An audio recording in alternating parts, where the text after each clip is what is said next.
1 Corinthiens 7, verset 9.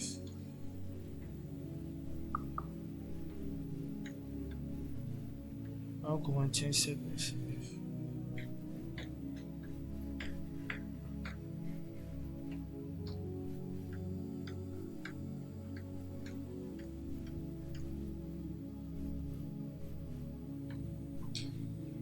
1 Corinthiens 7. 1 Corinthiens 7, verset 9.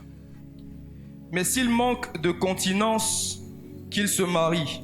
Mais s'il manque de continence, qu'il se marie. Car il vaut mieux se marier que de brûler. Car il vaut mieux se marier que de brûler. Quelqu'un dit avec moi brûler. Brûler. Ce matin, je vais parler sur les 4 feux. Amen. Amen. Dis avec moi les 4 feux. Et après ce message, tu pourras identifier quel est le feu qui brûle en toi. Et quelle est la solution à ce feu. Alléluia. Ou si c'est un bon feu, comment l'entretenir. Amen. Amen. Je souhaiterais que tout le monde soit disposé. Je vais essayer de survoler le message parce que j'ai pas assez de temps. La Bible dit que Paul s'exprime dans le livre 1 Corinthiens 7 en disant il souhaiterait que tout le monde soit comme lui. Parce que Paul n'a jamais été marié, il était dans la présence de Dieu, il n'avait pas de rapport intime. Et il nous révélait que cela était un don de Dieu, que ça pouvait arriver à certaines personnes de vivre ainsi sans pour autant vivre dans le péché. Amen. Il dit par contre, il n'oblige pas quelqu'un à avoir la même vie de consécration que lui. Car il vaut mieux se marier que de brûler. Alléluia. Le premier feu que je vais aborder ce matin est le feu de la chair. Quelqu'un dit le feu de la chair. Vous savez, il existe forcément un feu qui brûle en quelqu'un, en tout le monde, en qui que ce soit. Et ma prière, c'est qu'après ce message, tu puisses identifier le feu qui te domine.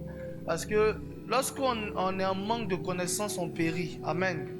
Et si tu sais ce qui te fatigue, si tu sais ce qui est en toi, tu pourras chercher la solution pour sortir de ces choses. Alléluia. Le feu de la chair est le feu qui domine la majorité de l'humanité. La majorité des hommes, chrétiens ou pas chrétiens, sont influencés, dominés par le premier feu qu'on appelle le feu de la chair. Paul dit que c'est préférable de se marier que de brûler.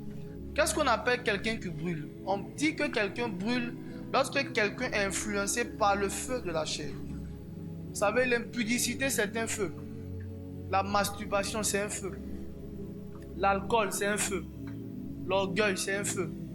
Tout ce que l'homme pratique, c'est un feu.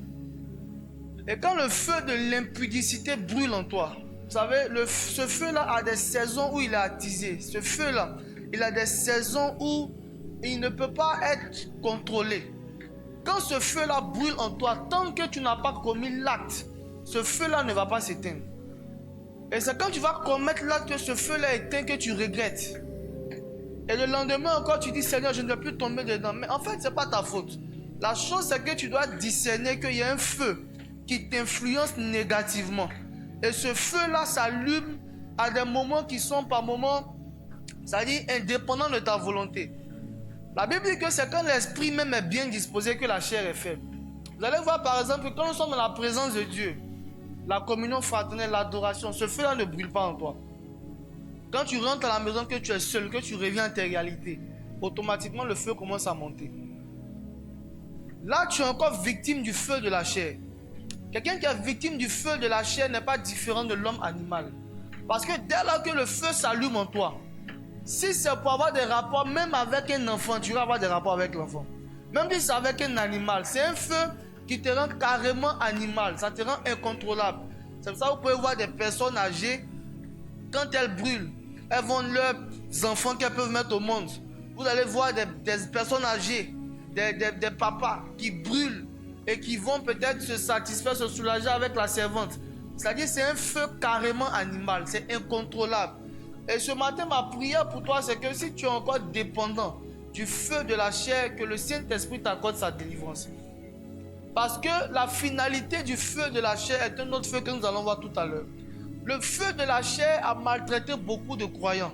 Le feu de la chair a maltraité beaucoup de non-croyants. Le feu de la chair est quelque chose de... ça fait pitié. Ça te plonge dans une dimension où tu ne pars que de regret en regret. C'est un feu dont on ne lutte pas avec ses propres forces, c'est impossible. Avant, quand je vivais encore dans le péché, quand je commettais le péché, je regrette. Je ne savais pas que c'était un feu qui ne peut s'éteindre ou se satisfaire que quand tu commets l'acte. Quand tu commets l'acte, tu te sens dépouillé, soulagé. En même temps, tu sens que tu es dans le regret. Le feu de la chair. Alléluia. Le feu de la chair. Et c'est un feu que tu ne peux pas maîtriser. C'est un feu que tu ne peux pas contrôler. C'est un feu qui te surprend au moment où il veut. C'est-à-dire que pour les personnes dont ce feu-là est fortement allumé, même quand ils sont dans la présence de Dieu, ils sont en train de penser à ce qu'ils feront après la présence de Dieu. Parce que le feu va te rejoindre partout où tu es. C'est pour ça que Paul dit, il y a une loi dans mon corps qui m'empêche de faire le bien.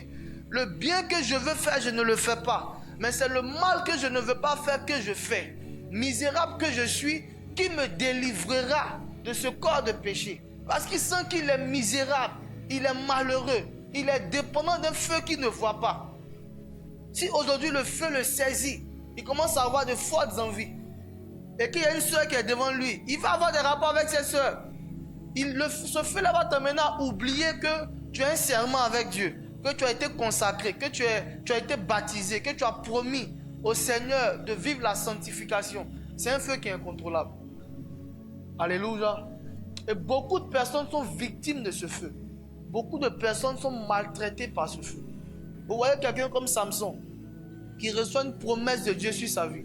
Un homme fort que Dieu a appelé. Mais le feu de la chair brûlait en lui. Quand Samson, les envies le saisissaient, il était capable d'aller tuer des hommes juste pour faire plaisir à une femme. Il est capable de rentrer dans une ville détruite. Vous allez voir que toutes les guerres, les combats que Samson a fait ont été carrément inutiles pour Israël. C'était juste pour aller prendre une femme parmi les Philistins. C'était juste pour aller prouver à quelqu'un qu'il a la force. C'était carrément inutile. Pas qu'il est passé à côté de sa mission, non. Mais il y avait un feu en lui qui n'a pas traité. Et ce matin, le Saint-Esprit m'envoie te parler. Parce que malgré ton âge, tu es encore victime de ce feu. Malgré tes responsabilités à l'église, tu es victime de ce feu. Malgré tes années de conversion, tu vas avoir des rapports avec des gens qui ne sont même pas, qui ne t'ont pas marié, qui ne t'ont pas doté. Malgré ton amour pour le Seigneur, ton adoration, malgré toute ton intimité d'après toi avec le Seigneur, parce que si tu as une intimité véritable avec le trône, tu vas bénéficier du feu qui est sur ce trône-là. Donc, malgré toutes les scènes que tu fais dans l'église, tu es victime d'un feu qu'on appelle le feu de la chair.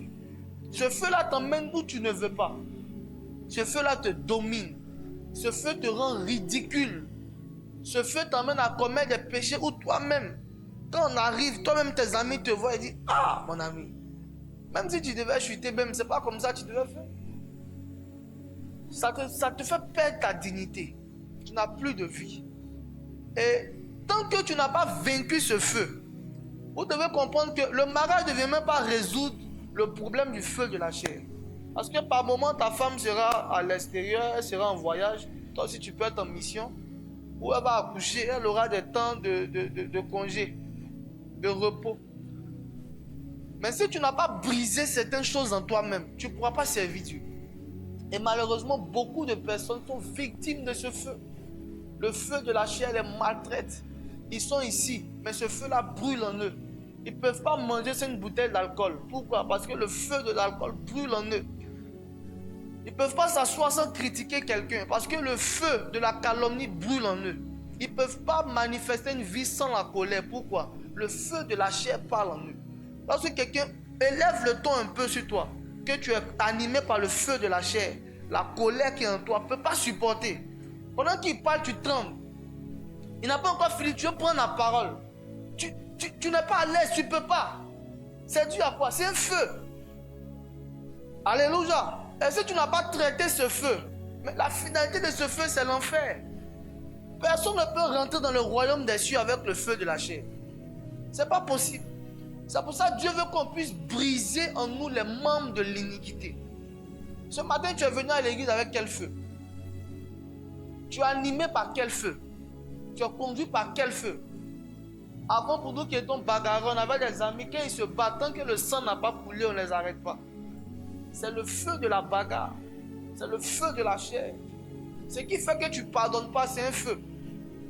Ce qui fait que tu ne peux pas faire une semaine sans avoir des rapports sexuels, c'est un feu. Ce qui fait que tu couches avec tout le monde dans ton quartier. Et des filles comme ça, elles n'ont pas de dignité. Elles couchent avec tout le monde dans leur quartier, dans leurs églises, dans leurs environnements, dans leur famille. Elles couchent avec tout le monde. Elles ne savent pas dire non. Amen. Alléluia. Et des hommes aussi qui n'ont pas de dignité. Ils ont des rapports sexuels avec toutes les filles. Ils vont à gauche, ils vont à droite. Quand ils sont mariés, quand ils ne sont pas mariés, ils font n'importe quoi. Et le feu qui est en toi révèle en fait ta nature. Si tu es un homme animal, si tu es un homme spirituel, si tu es un Dieu. Alléluia. Ma prière pour toi ce matin, c'est que si tu étais encore victime du feu de la chair, que le Seigneur t'en délivre totalement au nom de Jésus. Parce qu'avec ce feu, tu ne pourras pas rentrer au ciel. C'est pour ça que Paul dit, je traite durement mon corps et je le tiens assujetti, afin de ne pas être rejeté après avoir prêché aux autres. Combien de pasteurs sont victimes du feu de la chair? Combien de pasteurs mènent double vie? Ou sur la chair, ils sont des saints. En dehors de la chair, il faut avoir peur. Combien de responsables d'église, ils ne font que souiller le sacerdoce? Quand vous êtes responsable d'une communauté, que vous avez une mauvaise vie, on doit vous sanctifier toujours avant que vous ne montez sur l'autel.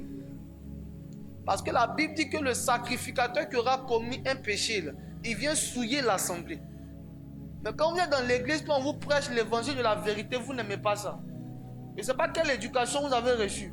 Mais si vous vivez dans le péché, on va vous dire, vous vivez dans le péché. Jusqu'à ce que Jésus revienne. Amen. Alléluia. Parce que vous ne pouvez pas combiner des différents feux dans la présence de Dieu. Ce n'est pas possible. Et la bataille de tout chrétien, c'est d'éteindre le feu de la chair. C'est pour ça que Jésus a dit en Jean 7,38 que ceux qui croiront en moi, qu'est-ce qui arrête le feu? Il dit des fleuves d'eau vive couleront de leur sein. Parce que partout où il y a un incendie, on cherche maintenant l'eau. On va venir éteindre le feu. Donc Christ sait qu'avant que tu ne le rencontres, tu étais victime d'un feu. Tu étais dépendant d'un feu. Tu étais conduit par un feu. Donc il dit, ceux qui croiront en moi, des fleuves d'eau vive vont venir s'installer dans leurs entrailles. De sorte à ce qu'à chaque fois où un tel feu voudra se manifester, les eaux vont éteindre ce feu. Quels sont ceux qui aspirent aux fleuves d'eau vive en ce matin? Quels sont ceux qui jeûnent? Souvent, je vois des chrétiens qui n'ont même pas encore brisé la chair, détruit la chair. Ils jeûnent pour une autre dimension de l'onction, des manteaux, des trucs, etc. Alléluia. Il n'existe rien qui viendra par-dessus si l'intérieur n'est pas traité. Rien. Absolument rien. Amen. Voici pourquoi, quand on dit dans les Écritures ou dans Actes des Apôtres, quand on parle de ceux qui ont cru, c'est différent. On ne parle pas de ceux qui ont accepté Jésus dans une croisade, non.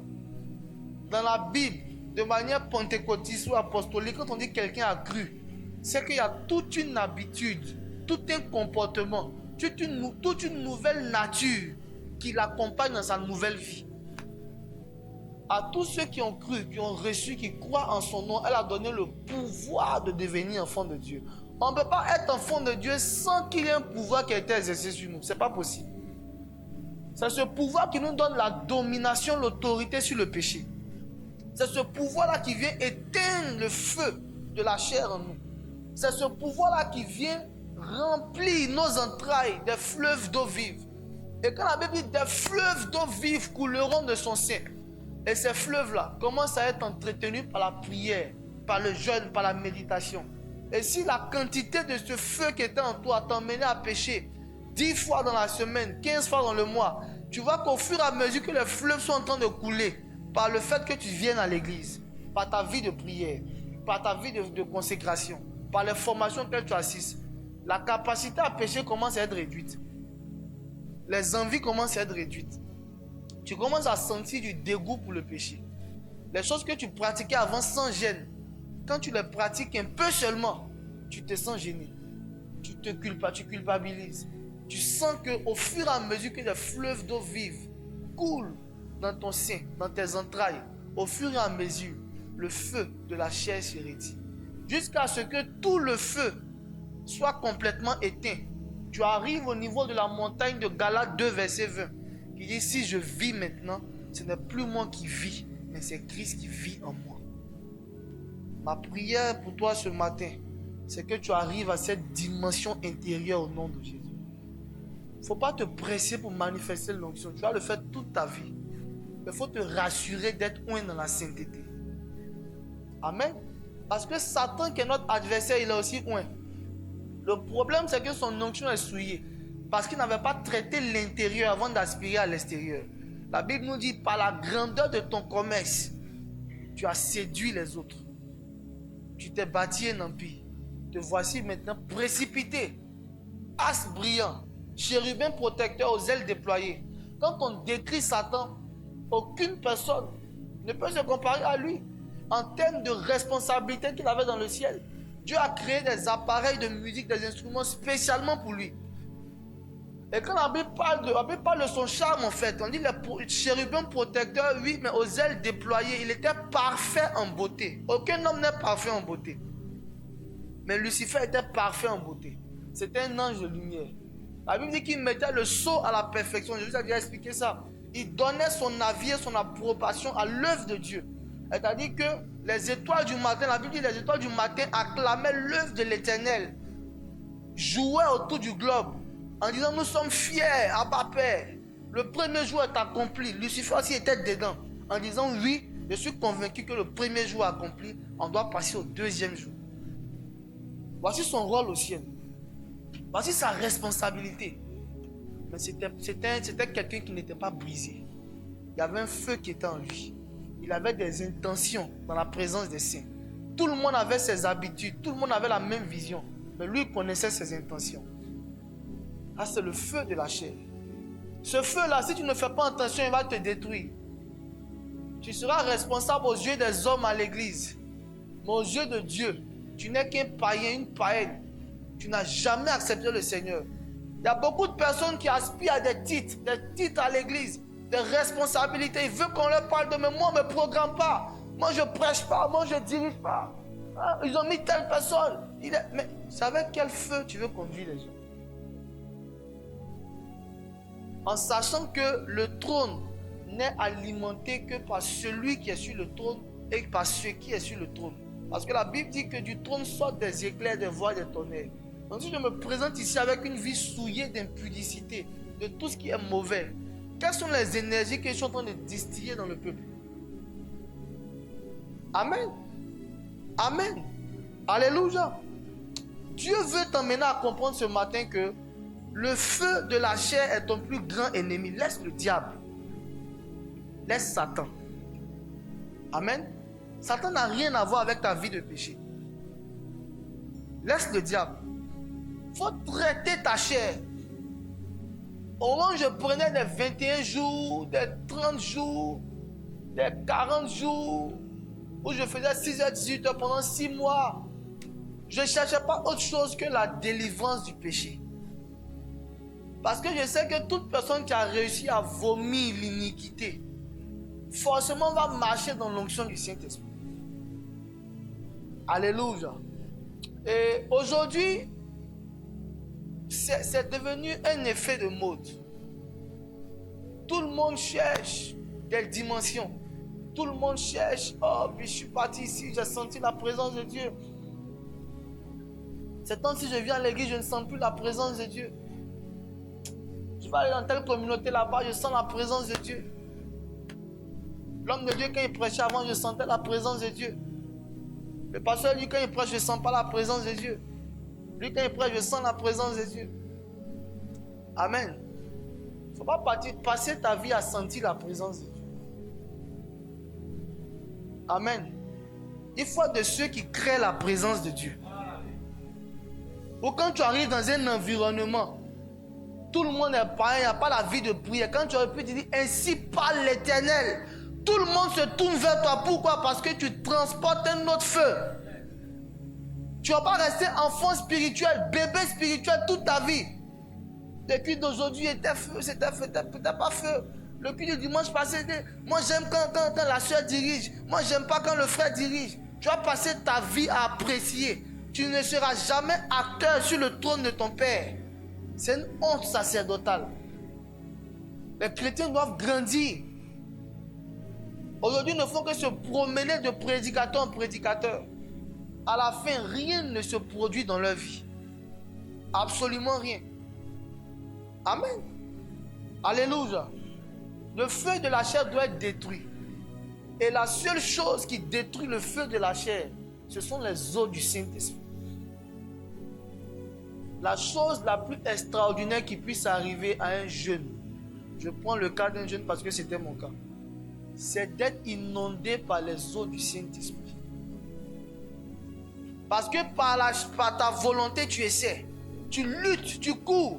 Hey, moi, je n'aimais pas le péché quand je vivais dans le péché. Je me battais, je détestais. Mais je vais finir par tomber dans le péché. Parce que la Bible ne ment pas. La Bible dit c'est une loi dans mon corps qui m'empêche de pratiquer le bien. C'est une force que je ne peux pas contrôler. Le bien que je veux faire, je ne fais pas. J'ai envie de me réveiller à minuit pour prier, je ne peux pas. Je programme alarme à 5 heures pour prier. L'alarme me réveille, j'éteins l'alarme. Le bien que je veux faire là, je ne fais pas. J'ai envie de m'engager à l'église, être dans l'évangélisation. Quand le jour arrive, on m'appelle, je dis je suis fatigué. Je veux peut-être chanter la gloire du Seigneur. Quand le temps arrive, je décline. Le bien là, je connais. Paul dit en Romains 7, le bien que je veux faire, je ne fais pas. Mais c'est le mal que je ne veux pas faire là. C'est dans ça qu'on me trouve tout le temps. Où je dis je ne bois plus. Et puis quelqu'un me dit allons-y, on va pour une simple invitation. Et puis je reprends encore ce verre d'alcool. Que tu sois, écoutez, chacun a sa doctrine, ok? Chacun a sa visibilité des choses. Mais on est tous unanimes sur un fait. C'est que péché ou pas péché, l'alcool ne va pas avec la plénitude du Saint-Esprit. Amen. Non, ceux qui sont sensibles à l'esprit vous diront que c'est une réalité. Pour quelqu'un qui veut être disposé, écouter la voix de l'esprit, ça ne peut pas avec l'alcool. Il ne peut pas. C'est pour ça que toutes les entrailles qui devaient engendrer des ouins, Dieu a interdit à leur mère de toucher à l'alcool, à tout ce qui est liqueur enivrante. Tu ne peux pas être ivrogne et puis engendrer Samuel. Ce n'est pas possible. Parce qu'il dit, dès le sein de ta mère, je t'avais quoi? Consacré. Consacré veut dire quoi? Mettre à part. Donc depuis les entrailles de sa mère, elle devait faire attention à son alimentation. Parce qu'elle va engendrer un oin. Il faut avoir un pasteur, j'ai une grande destinée, j'ai un grand ministère. Et puis tu ne fais que puer l'alcool tout le temps. Tu as toutes les stratégies pour décapsuler les bouteilles de bière. Tu as la maîtrise de l'alcool. La Bible dit malheur à ceux qui ont de la bravoure pour boire le vin. Toi, tu penses que c'est un revêtement que tu as eu comme ça. Envoyez-moi la bouteille, puis tu tapes comme ça, pouf, et puis on acclame. Tu es malheureux. Tes amis prêchent l'évangile, 3000 personnes se convertissent, on acclame le Seigneur.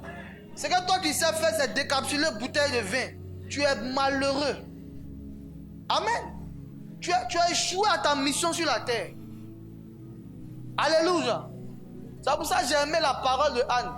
Quand Élie lui a dit, Yves devient, dit non. Ne me prends pas pour une femme pervertie. Il y a deux catégories de femmes. Il y a des femmes perverties et il y a des femmes remplies de l'esprit. Alléluia. Amen. Tu dois faire un choix. Quand le feu de la chair brûle en toi, tu n'as plus, tu calcules plus. Tu es vieux, tu es vieille. Tu ne contrôles plus ton âge. Les pauvres enfants que tu peux mettre au monde, tu veux sortir avec eux tous. Tu n'as plus honte. Grand, ton petit frère, ton grand frère, ton fils spirituel, ton je ne sais pas qui, ton frère en Christ, ton pasteur, toi tu veux coucher à tout le monde. Tu es possédé. Amen. Tu as besoin de délivrance. Tu as besoin d'affermissement. Tu as besoin de circoncision. Tu as besoin de brisement. Tu as besoin de dépouillement. Il faut qu'on revienne à ce message dans l'église. Pour arrêter que l'église soit transformée en un club de pécheurs, de pécheresses. qui viennent les dimanches ici comme des guignols nous offrir un spectacle qui est carrément faux. Il faut les voir dans la présence de Dieu. Elle dit, waouh! Mais de toute façon, ils se prosternent sur le trône. C'est comme ça, ils se prosternent sur tous les trônes, tous les lits d'hôtel, tout partout. Il est couché partout. Amen. Alléluia. Dis à quelqu'un le feu de la chair. Il faut lui dire le feu de la chair. Si tu es à l'église, un frère et une soeur t'approchent pour avoir des rapports avec toi. Il faut lui dire que tu es possédé par le feu de la chair. Amen. Le feu de la chair se communique très vite. Si quelqu'un est animé par le feu de la chair qui vient avoir des rapports avec toi, automatiquement il va te communiquer ce feu-là. Demain, tu auras l'envie de revenir avec lui encore. C'est-à-dire, il faut remarquer, quand tu étais encore païen, il y a des gens qui ne voulaient même pas avoir des rapports avec toi. Tu es sorti avec une seule fois. Demain, quand il t'appelle, ça devient facile. Il t'a impacté. Amen. Alléluia. Il t'a impacté. C'est l'impactation que tu cherches, il t'a impacté. Tu as regardé ce gars, tu dis non, moi. Et puis tu es devenu homosexuel, garçon. Quand tu es né, tout le monde a acclamé, on dit c'est un garçon. Tu as grandi. Seigneur Jésus, délivre nos frères. En fait, ils ont besoin d'aide. Ta maman a dit à ta famille que c'est un garçon qui est venu au monde. Et puis tu grandis. Et puis ta démarche change. Tu mets fond de teint sur toi. Ton ami garçon vient te draguer. Et puis tu es content. Et puis tu fais comme les filles. Et puis tu as des rapports avec lui. Le premier rapport que tu as avec lui, là, il t'a communiqué le feu de l'homosexualité. Ça fait que dans la suite, pour pratiquer l'homosexualité, ça va devenir facile pour toi. Parce que tu es revêtu d'un manteau. Et qu'est-ce que tu vas faire? Tu ne vas pas t'arrêter à ça. Hein? Tu vas aller détruire maintenant l'environnement. Toi aussi, tu vas aller prendre des gens évangélisés pour les envoyer dans le culte des homosexuels. Le feu de la chair est très dangereux. Je vous parle parce que j'en ai été victime. Il y en a en eux même, c'est une fournaise, c'est pas un feu. Je vous dis la vérité. Tu es à l'église, tu ne fais que sortir avec les gens, tu te caches. Tu fais avortement, tu es dans la présence de Dieu. Tu sers le Seigneur. Tu dors n'importe où avec les païens, tu t'enivres, tu vas en boîte de nuit, tu reviens. Quand dimanche on fait l'adoration, tu te mets là, tu dis tu es Yahweh. Personne ne peut être délivré si la personne n'a pas engagé la guerre contre ceux qui le dominent. Personne. Tant que tu vas te sentir confortable dans ton péché, un matin la mort va te surprendre.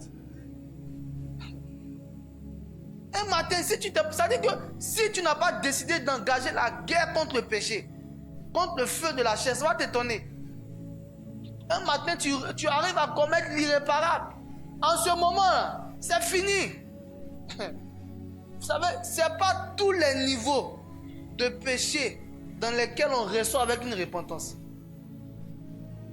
Allez-y interroger Saül. Saül arrivait à un niveau où on ne pouvait plus lui accorder de repentance. Dieu s'est retiré de lui. L'esprit s'est retiré de Saül. Quand l'esprit de Dieu se retire de toi, tu es malheureux. C'est-à-dire, même l'autel de Dieu ne t'édifie plus. Les éléments de la nature, la montagne qu'on appelle Gibea Elohim, est une montagne où on va chercher la présence de Dieu. Mais c'est sur cette montagne-là qu'ils ont tué Saül. C'est-à-dire, la montagne qui protège les ouins est la montagne qui a vendu Saül. Tout ce qui doit te garder te rejette. Parce que Dieu s'est retiré de toi. À un moment, il faut arrêter. Hébreux 6, verset 4 et verset 10. Faites la lecture. Puis on va passer rapidement au second feu. La Bible dit car il est impossible. Trouvons le passage rapidement. Que ceux qui une fois été éclairés, qui ont été emmenés à la repentance. Trouvez-moi le passage.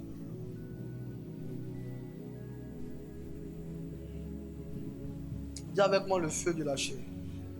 Lève la main comme ça. Hébreux 6, verset 10. Lève la main comme ça, lève la main droite. Et fais cette prière avec moi. Dis Seigneur Jésus, ce matin, délivre-moi totalement du feu de la chair. Délivre-moi entièrement du feu de la chair. Je veux vivre une vie chrétienne remplie de ton esprit. Au nom de Jésus-Christ. Amen. Hébreux 10, 26, rapidement. Hébreux 6, verset. Hébreux 10, 26. Hébreux 10, 26. Hébreux 10, 26. Car si nous péchons volontairement, Car si nous péchons volontairement, après avoir reçu la connaissance de la vérité, après avoir reçu la connaissance de la vérité, il ne reste plus de sacrifice pour les péchés, il ne reste plus de sacrifice pour les péchés. Continue, verset mais 27. une attente terrible du Mais jugement une attente terrible du jugement et l'ardeur d'un feu qui dévorera les rebelles. et l'ardeur d'un feu qui dévorera les rebelles. Faut t'amuser avec le péché. Faut venir à l'église, pêche. Au début, on va te dire, il ne faut pas pécher, il ne faut pas pécher. Après, tu n'es pas un enfant. Pêche. Amen. La Bible dit, si nous péchons volontairement, après avoir reçu la connaissance de la vérité, il n'existe plus de sacrifice pour les péchés. Il n'existe plus de sacrifice. Mais une attente terrible d'un feu. Tu es à l'église. Il y a un temps pour adorer Dieu. Il y a un temps pour vivre dans le péché. Tu viens dans la présence de Dieu. Il y a des choses, il faut t'en éloigner. Tu ne peux pas servir 2 mètres à la fois. Et la solution à cette vie, c'est d'être envahi, d'être imbibé, d'être noyé, d'être immergé dans les eaux du Saint-Esprit. Amen. Que le Saint-Esprit te fasse grâce au nom de Jésus. Très rapidement, nous passons au deuxième feu. Lévitique 10, verset 1. Je ne vais pas trop m'attarder sur ce feu. Lévitique 10, verset 1. Lévitique 10, verset 1. Les fils d'Aaron, Les fils d'Aaron, Nadab Nadab et Abihu, et Abihu prirent chacun un brasier, y mirent du feu et posèrent du parfum dessus. suivez très bien. Les fils d'Aaron, leur père était sacrificateur. Arrivé un moment, la sacrificature de leur père ne les intéressait pas trop. Volontairement, ils sont allés prendre des braises. Ils ont pris un parfum. Et puis ils ont commencé à envoyer un autre feu. Continue. Ils apportèrent devant l'Éternel du feu étranger, Ils apportaient devant l'Éternel du feu étranger, ce qu'il ne leur avait point ordonné. ce qu'il ne leur avait point ordonné. Alors le feu sortit de devant l'Éternel Alors il y a un feu qui est sorti de devant l'Éternel et les consuma. et a consumé Nadab et puis Abihu. Ils moururent devant l'Éternel. Il mourut devant l'Éternel. Lorsqu'on marche avec Dieu, on doit comprendre la loi de la hiérarchie. On doit comprendre la loi du mentorat. On doit comprendre la loi de la paternité. On doit comprendre l'alliance que Dieu a avec sa communauté. Il y a des gens qui sont dans les communautés. Ils ne sont jamais intéressés par ce qui se passe dans les communautés. Ils sont toujours intéressés par ce qui se passe ailleurs. Et ils veulent prendre ces choses comme un style de vie qui est contraire par moment à ce qui se passe dans l'église. Or, chaque église a reçu un mandat de Dieu différent. C'est pour ça que vous verrez que les réclamations contre les 7 églises d'Asie ne sont pas les mêmes. Et la révélation du Christ vis-à-vis de ces 7 églises ne sont pas les mêmes. Quand il se présente à l'église, par exemple, d'Éphèse, il peut dire « Je suis l'alpha et l'oméga, le commencement et la fin ». Dans notre église, il va dire « Je suis l'amen ». N'est-ce pas? Donc, vous verrez que le même Christ s'est révélé aux 7 églises différemment. C'est la raison pour laquelle chaque église sur la terre a un mandat spécifique. À un moment donné, il y a des gens qui ont une certaine soif d'après eux. Ils aspirent à des manteaux dont ils ne connaissent pas l'authenticité. Ceux qui connaissent toutes les dimensions. Tous les hommes de Dieu sur la terre, ils les connaissent tous. Ils connaissent leurs enfants spirituels. Ils connaissent leur parler. Ils connaissent tout. Et ils commencent à se détacher comme les fils d'Aaron du sacerdoce de leur père. Parce que aucun sacerdoce ne se transmet de serviteur à maintenant. Elle se transmet de père à fils. Donc l'onction est transmise par lignée. C'est pour ça qu'Élisée, pour hériter du manteau, il arrête d'appeler lui mon maître. Il dit mon père, mon père. Sinon, quand il marchait avec quelqu'un, il dit, est-ce que tu sais que Dieu enlève ton maître aujourd'hui? Il dit, je le sais, taisez-vous. Donc, il avait une relation de serviteur et de maître. Mais quand il s'agit d'hériter d'une onction, d'un manteau, il sait que la Bible dit qu'on ne peut pas donner ça à un serviteur. Ce n'est pas possible. Donc, il demande maintenant la double portion de l'esprit d'Élie. Parce que Moïse avait dit dans la loi que la double portion est réservée au premier-né. Amen. Donc quand Élisée dit à Élie, je veux qu'il ait sur moi une double portion de ton esprit, il fait une demande qui est légitime. Il dit, tu demandes une chose qui est difficile. Pourquoi? Parce qu'à la base, tu n'es pas mon fils. Mais si tu me vois pendant que je suis enlevé, si tu rentres dans mon intimité, si tu deviens mon fils et que tu es proche de moi, parce que Jésus a dit quoi? Je ne fais rien de moi-même. Je ne fais que ce que je vois le Père faire. Donc c'est le Fils qui peut voir le Père. Donc tu demandes quelque chose de difficile. Mais si tu arrives à entrer dans une dimension, à obéir comme un véritable fils, tu auras le manteau. Donc le sacerdoce n'est pas quelque chose d'importé. Non. Il y en a qui veulent prendre ici, ils prennent là-bas, ils prennent là-bas. Écoutez, le feu étranger n'est pas très loin. Le feu étranger, c'est tout ce à quoi tu vas toucher de contraire dans la foi. À un moment, tu veux devenir super voyant. À un moment, tu veux devenir un bishop extraplanétaire. Tu vas sans prier. Tu vas voir un homme de Dieu, prie pour moi. Il va quelque part t'initier à des choses bizarres. Et tu reviens manifester une onction. On dit, oh, le frère a payé le prix, il est oint. Il a un nouveau revêtement. Oh, il brûle, mais d'un autre feu. Ce feu-là, quand le temps du jugement arrive, Nadab et puis Abihu, la Bible dit un feu sort de la présence de l'Éternel et les consume. Aaron a pleuré parce qu'il a vu ses fils en train de mourir. Dieu a parlé à Moïse. Aaron et puis Moïse étaient frères. C'était le grand frère de Moïse. Mais quand il s'agissait de servir Dieu, tu constates que Moïse était sans pitié. Il a interdit même à Aaron d'avoir accès où ses fils sont morts. Et puis il a mis en garde concernant ses deux autres fils. Pour dire si les deux autres qui restent là, ils n'ont pas respecté la présence de Dieu, ils vont tomber. Amen. Amen. Il y a des gens qui sont dans l'église, mais qui sont plus portés vers tout ce qui est à l'étranger. Tout ce qui est étranger. Pas que ce qui est étranger est mauvais, mais tu dois avoir le discernement. Moi, je suis allé prêcher, je le disais hier au pasteur. Bon, comme on est en direct, sinon, dans un pays. Et puis, je voyais des gens qui venaient et puis ils étaient là depuis 3 mois, 4 mois, 6 mois. Ils étaient venus se faire initier. Souvent ils disent non, on est venu, on dit ça fait 2 mois, on est là, ça n'a pas encore pris, on est là, on a faim, il faut nous donner l'argent, on va manger. On dirait qu'ils sont malheureux. Amen. Alléluia. Un jour j'ai pris 7 fois 3 jours, c'est-à-dire dans la semaine, j'ai pris 7 semaines de 3 jours de jeûne. À la 6e semaine, le Seigneur m'a dit, l'onction ne vient pas de l'étranger, mais du ciel. Je me suis enfermé dans ma chambre. J'ai commencé à prier le Seigneur. J'ai commencé à rentrer dans la présence, à brutaliser l'atmosphère qui m'entourait. J'ai commencé à opérer avec une violence terrible. J'ai commencé à cracher dans la présence de Dieu.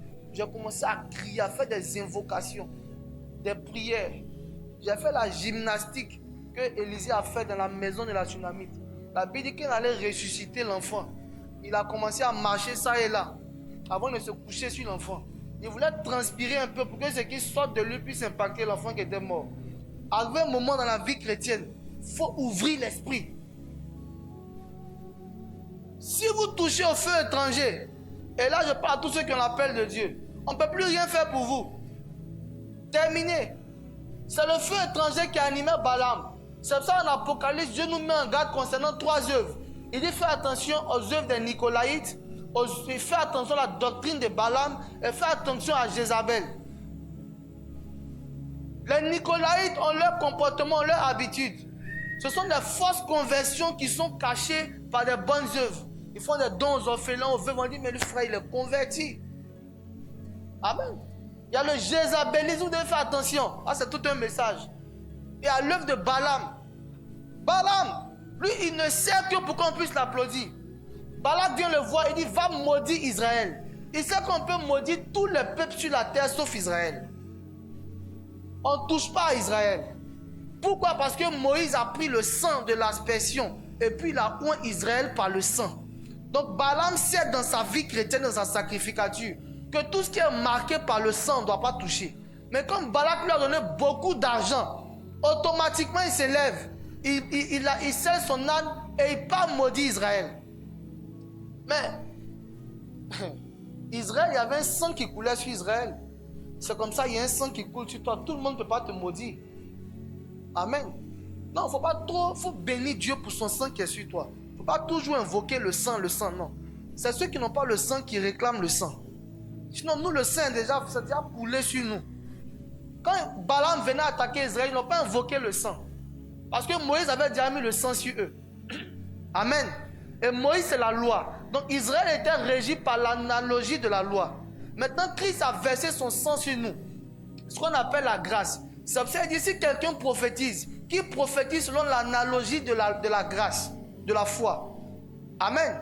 Donc quand tu es versé dans les Écritures, il y a certains combats spirituels même tu ne fais plus. Amen. Donc Balaam, quand tu touches au feu étranger, tu vas commencer à commercialiser l'onction. Dès lors que quelqu'un vient et dit Balaam va maudire Israël, il va maudire. Quand tu touches au feu étranger, tu n'évolues plus avec le Saint-Esprit. Tu es conduit par le feu étranger. On dit pasteur, va faire ça, tu pries.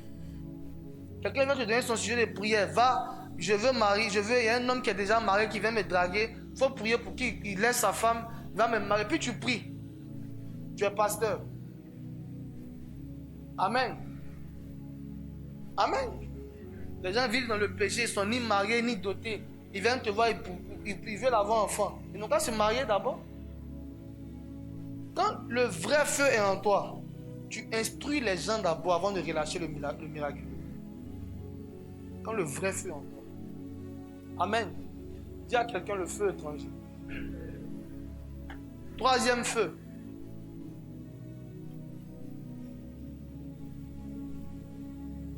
Apocalypse 21, verset 8. 1 Corinthiens 6, verset 11.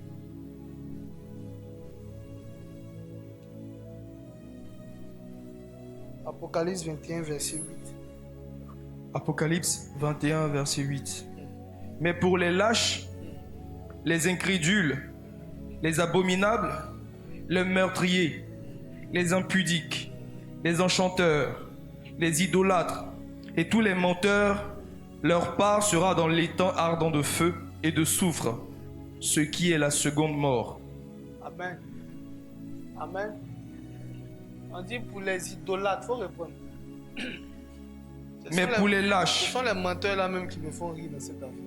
les incrédules, les abominables, les meurtriers, ils tuent l'homme, les meurtriers, les impudiques, les enchanteurs, les idolâtres, idolâtrie, et tous les menteurs, tous ceux qui mentent à l'église, qui mentent aux gens, qui mentent aux filles, qui mentent aux hommes, qui mentent, qui rementent, qui ne font que mentir et qui vivent dans un mensonge mensonger. La Bible dit que leur fin, c'est l'étang ardent de feu. Comment tu peux être chrétien et puis tu as 5 copains? Comment tu fais pour vivre ça? On t'appelle, tu dis tu es en famille. Oh, tu es au toit rouge. Tu mens seulement. Tout ce que tu n'es pas, tu dis tu es ça. Tu vas vers la fille, tu lui dis que tu as beaucoup d'argent, que ton papa a l'argent, elle va te marier. Tu n'as rien. Tu vis dans le mensonge. On avait dit leur fin, c'est pas autre chose. 1 Corinthiens 6, 11, on ne va pas s'attarder sur ce feu. C'est pas ça, de ça que je vais parler.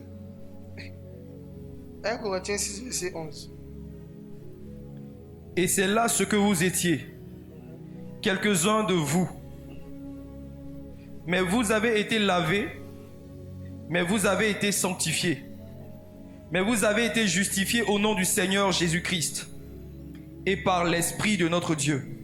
Amen. Amen. Amen. Le Saint-Esprit veut vraiment bâtir son Église. Amen. Le Saint-Esprit veut délivrer beaucoup de personnes de certaines choses. Et l'étang ardent de feu, c'est la suite de ceux qui sont influencés par le feu de la chair. Amen. C'est la finalité. C'est-à-dire que quand quelqu'un vit dans le feu de la chair, sa finalité, c'est l'étang ardent de feu. Et la Bible dit que ni les impudiques, ni les lâches, même les efféminés, n'hériteront pas le royaume des cieux. Mon frère, il faut faire un choix. Si tu es garçon, il faut être garçon. Si tu es femme, il faut être femme. Tu ne peux pas être femme, ratée, garçon, ça n'existe pas. Amen. Amen. J'entends pas ton amen, mais je vais prêcher. Alléluia. L'étang ardent de feu, c'est la destination de tous ceux qui n'ont pas pu vaincre le feu de la chair.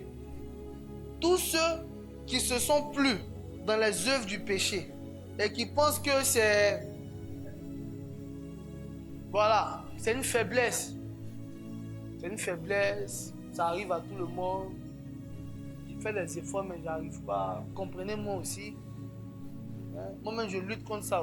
Il faut lutter. Amen. Lutte. Jacob a lutté avec Dieu, il a été vainqueur. Une seule nuit. Toi, tu luttes avec le péché, ça fait 5 ans, 10 ans. Tu dis, toi, tu luttes quelque chose avec. C'est-à-dire que tu luttes avec. Et puis tu es content dedans comme ça. Et tu dis, tu luttes avec le péché. Pendant ce temps, tu es en train de faire appel vidéo très tard dans la nuit où tes amis prient. Avec une païenne qui est assise, qui est nue. C'est à toi de lutter contre le péché. Amen. Le tout dernier feu dont je suis venu te parler. Dis avec moi le feu suprême. Luc 3, verset 11.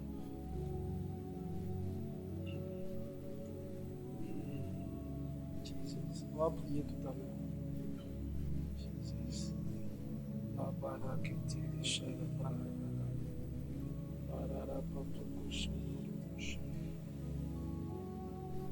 Luc 3, verset 11. Acte 2, verset 1. Il leur répondit « que celui qui a 2 tuniques partage avec celui qui n'en a point, et que celui qui a de quoi manger agisse de même. » Acte 2, verset 11. En Luc, je veux que vous me trouviez le passage qui dit que celui qui vient après moi est plus grand que moi. Celui qui vous baptisera du Saint-Esprit et du feu. Acte 2, verset 1. Acte 2, verset 1. Le jour de la Pentecôte. Le jour de la Pentecôte. Dis avec moi le jour de la Pentecôte. Le jour de la Pentecôte. Il y a forcément un jour pour ta délivrance. Le jour de la Pentecôte. Ils étaient tous ensemble dans le même lieu. Ils étaient tous ensemble en un seul lieu. En fait, tu dois arriver à un niveau où tu sens que tu as essayé seul par tes propres forces de sortir du péché. Tu n'as pas pu. Il te faut une communion fraternelle. Il te faut une armée. Il te faut constituer une équipe qui a une même soif, qui traverse les mêmes choses, qui vivent les mêmes choses, qui ont le même esclavage. Et vous allez constituer une armée forte. Ces personnes ont compris qu'elles brûlaient du feu de la chair. Jésus a vécu avec ses disciples. Jésus les a exhortés. Jésus les a enseignés. Il les a tout enseignés. Ils ont chassé les démons, mais ils n'étaient pas convertis. Parce que le feu de la chair brûlait en eux. Les deux sont venus attraper Christ. Pierre a ouvert son sac et puis il a pris son couteau pour agresser quelqu'un. Il était encore animé par ce feu. Même quand Christ est mort, Christ est ressuscité. Christ les apparaissait. Pierre s'amusait encore dans l'eau. Il partait nager tout nu. Il méprisait l'éthique. Il y a un feu qu'il n'avait pas encore reçu. Ce matin, je veux sentir des personnes candidats au feu suprême. Il y a un feu qui vient détruire toute plante. La plante de l'iniquité, la plante de la fornication, la plante de la colère. Toutes ces plantes-là, la Bible dit en Matthieu 15, 13, que toute plante que n'a pas plantée mon Père Céleste sera déracinée. Alors vous savez que lorsqu'on veut défricher, on veut détruire un champ, quand tu achètes une forêt, qu'est-ce qu'il faut faire? Il faut mettre le feu. Et ton corps est un champ. Tu sais que dans ce champ-là, ce ne sont pas de bonnes plantes qui poussent.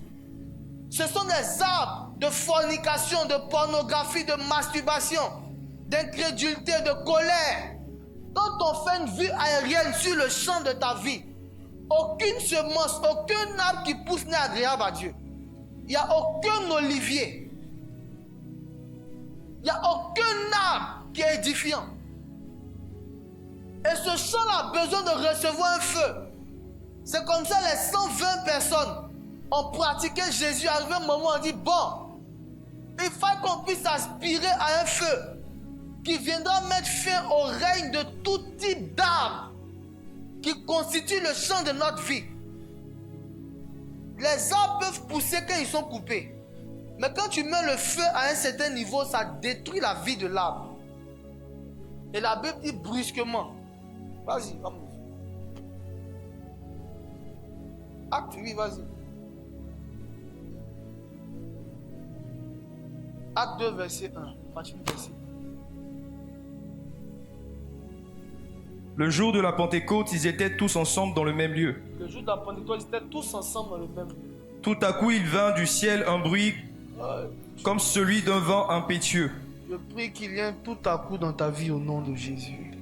Et il remplit toute la maison. Il remplit toute la maison. Une Où ils quantité étaient assis. de prières qui remplit toute la maison où ils étaient assis. Toute la maison. La cuisine, toute la maison, les douches, tout est... Partout où tu partais, si tu veux aller préparer, l'onction va te saisir. Si tu veux de la toilette, l'onction va te saisir. Partout sur la terrasse, partout où ils étaient assis.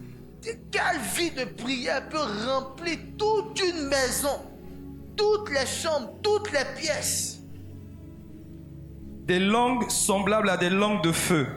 La Bible dit en Jacques 3, verset 16, d'abord que la langue est un feu. C'est le monde de l'iniquité. Elle est placée entre les membres d'un homme et elle souille tout le corps. Donc la langue est un instrument de péché lorsqu'elle n'est pas convertie. Donc pour que la véritable conversion puisse se manifester, il fallait que des langues de feu descendent, des langues nouvelles, des langues avec un nouveau feu, différent du feu de la chair. La Bible dit tout à coup, des langues semblables à des langues de feu. Des langues semblables à des langues de feu leur apparurent, séparées les unes des autres. Séparées les unes des autres. On n'a pas la même grâce. On ne doit pas avoir le même langage. La Bible dit qu'il y a diversité d'opérations, mais le même esprit. Des langues différentes, des langues séparées les unes des autres, en fonction du niveau où chacun brûlait, en fonction de ce que chacun aspirait, en fonction de la dimension pour laquelle chacun jeûnait. Des langues qui étaient le prix de leur prière, de leur soif, de leur consécration, de leur temps de jeûne. Des personnes qui ont aspiré à un feu.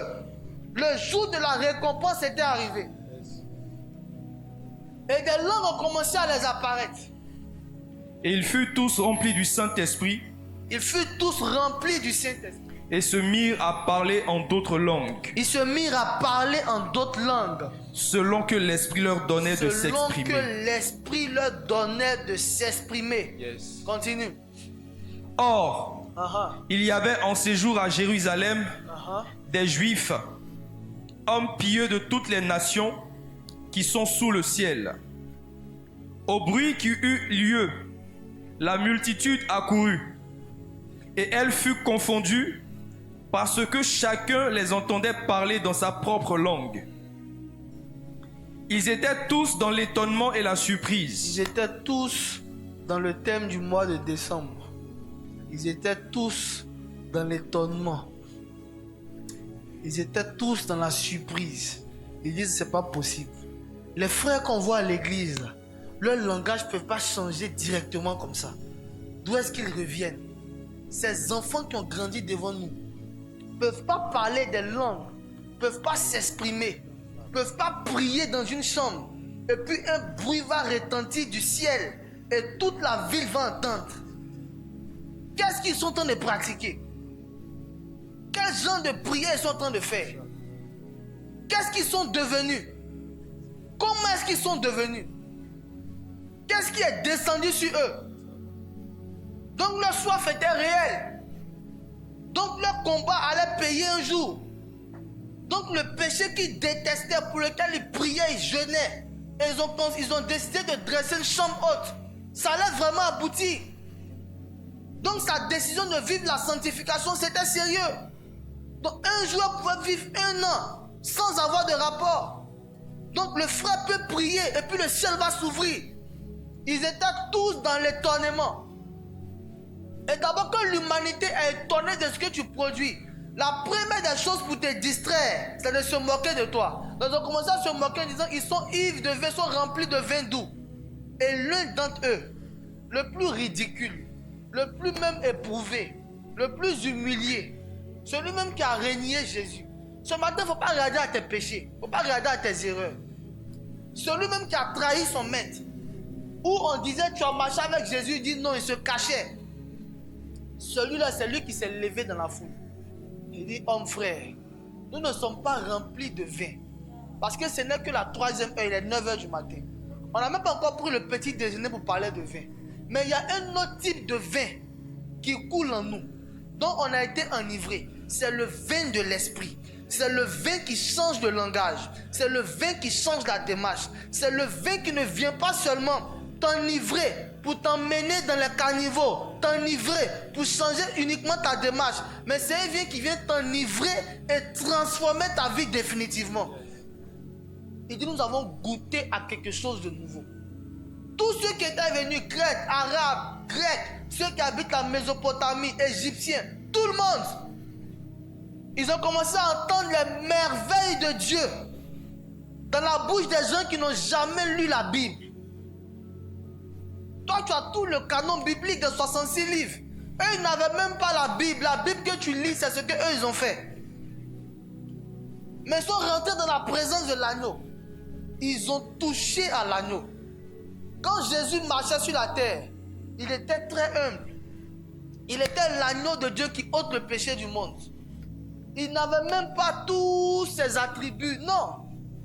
Eux, ils sont venus l'attraper. Il a dit, je peux parler à mon Père, il va envoyer des anges. Mais je ne le ferai pas. Un agneau doux, tranquille. Quand Jean voit Jésus-Christ dans le ciel, il voit maintenant un agneau qui a 7 cornes. Ça dit que la résurrection de Christ a fait pousser sur lui des cornes, symbole de l'autorité. En ce moment, c'est plus un agneau qu'on peut attraper facilement comme ça pour l'envoyer à la boucherie, non. Les cornes symbolisent la puissance, l'autorité, la domination. Il y a un nouveau revêtement que tu dois avoir si tu es mort et si tu es ressuscité avec Christ. À un moment de la vie, il faut enterrer la vie de péché. Il faut faire mourir, il faut faire détruire le feu de la chair. Il faut renoncer au feu étranger. Il faut mettre une croix sur le feu de la géhenne. L'enfer ne m'intéresse pas. Je ne peux jamais rentrer en enfer. Parce que tout ce qui se passe en enfer, j'ai mis une croix dessus. J'ai fermé ma vie à tout ce qui, dans notre siècle, présage la vie de l'enfer. Maquis, boîte de nuit, tout ce qu'on fait là-bas, tout. Il faut mettre une croix dessus. Il faut renoncer à ce feu.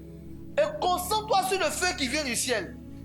Ta vie de consécration, les gens se moquent de ça aujourd'hui. Il y aura un tout à coup qui va descendre. Il y aura un bruit qui va se faire retentir. Il y aura un entendement nouveau.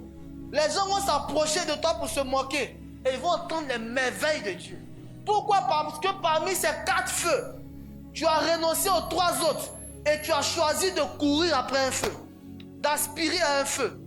Tout ministère est déclenché par un feu. Moïse part. Et puis il voit un buisson qui est embrasé par un feu. Parce que le feu de Dieu est différent du feu que vous connaissez. Le feu que vous connaissez est un feu qui ne transporte rien du tout si ce n'est la destruction. Mais le feu de l'Éternel, derrière ce feu-là, se cache l'ange de l'Éternel. Quand le feu-là brûle sur un buisson ardent, il ne le consume pas. Le buisson ne se consume pas. Et il y a une voix qui sort de ce buisson. Ce buisson, c'est toi. Ce buisson, c'est moi. Le feu de Dieu ne vient pas pour nous tuer, pour tuer notre vie, non. Ce feu-là vient pour donner une voix, un message à l'humanité. Afin que tous ceux qui passent s'arrêtent. Pour commencer à entendre la voix qui émane de ce feu. C'est pour ça qu'un véritable chrétien ne peut pas avoir peur ni honte d'évangéliser. Quand on te donne le micro, le message vient. Tu ne dois pas avoir peur d'annoncer l'évangile dans les marchés, non. Si le feu du Saint-Esprit brûle en toi et brûle sur toi, quand Moïse passe, il va s'arrêter. Il va forcément s'arrêter. Et la voix de l'Éternel va se faire entendre. Le même Moïse, il a vu le feu. Il a vu que ce feu était bon. La Bible dit, si vous avez goûté que l'Éternel est bon, qu'est-ce que Moïse fait? Il commence à prendre des moments de jeûne. Il commence à prendre 40 jours de jeûne. Il va sur la montagne. Le feu auquel tu aspires ne trahit jamais. Quand Moïse part sur la montagne, la même montagne est embrasée de feu. De sorte qu'aucun homme, aucun animal ne peut toucher la montagne.